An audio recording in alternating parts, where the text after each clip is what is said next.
Il importe de reconnaître que le modernisme de notre époque repousse résolument l'efficacité objective de la prière. Il ne lui attribue qu'une valeur subjective, par l'influence salutaire qu'elle exerce sur celui qui prie, par le changement qu'elle peut provoquer dans sa conduite, dans son attitude, en favorisant par exemple le respect des choses saintes. Ceci en passant. Qu'il nous suffise pour le moment de nous souligner deux choses qu'il importe de garder constamment présentes à l'esprit quand on étudie l'aspect de la prière. D'abord, c'est la place de première importance qui revient à la communion et à la soumission.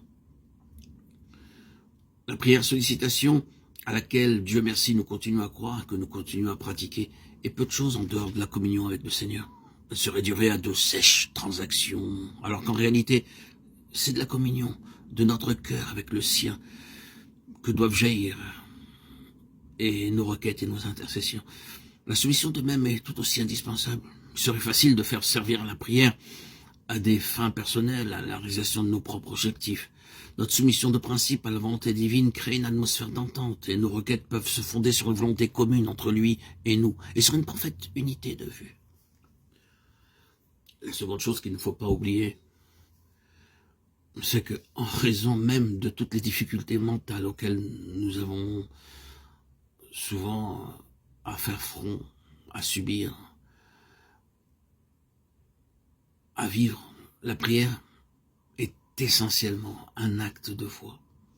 Vous aurez beau discuter à perte de vue sur la souveraineté de Dieu, la prédestination et autres choses semblables, vous n'en croirez pas moins que Dieu change les choses en réponse à la prière.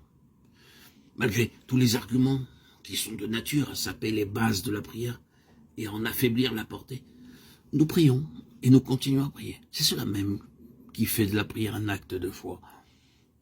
C'est faire bien bon marché, direz-vous, des difficultés réelles. Mais nous ne sommes pas au bout de notre étude. Pour le moment, c'est à cette conclusion-là que nous nous arrêterons. Le problème est trop sérieux pour que nous esquivons qu'une de ces difficultés. Rappelons-nous que la collaboration avec Dieu est le véritable but, la raison d'être de la prière. Tous les autres aspects, communion, soumission, sollicitation, lutte, relèvent de celui-là uniquement. La collaboration, une association, une amitié, un dialogue entre nous et Dieu. Frères et sœurs, amis, bien-aimés en Christ, tous ces facteurs composites s'ajustent les uns aux autres et assurent à l'ensemble un fonctionnement normal.